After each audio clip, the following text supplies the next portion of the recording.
Uz jums skatoties, es gribu teikt, ka universitātei ir un būs uzticams partners sadarbībai, jebkāda veida projektos, un tas būs viena no manām augstākām prioritātēm.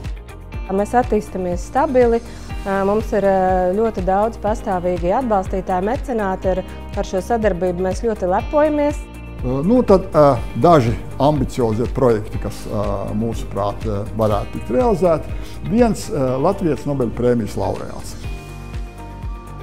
Un labā ziņa, darbie draugi, tas, ka šodien, manuprāt, es ceru, ka arī jūs, mēs redzējām virkni tādu projektu, kas man dveš uzticību, ka universitāte ir uz pareizā ceļa. Ko es jums varu pateikt? Ja? Ziedojiet, lai veicās universitātei, lai veicās universitātes fondam. Un paldies par šiem brokastīm. Tiekamies nākamajiem brokastīs.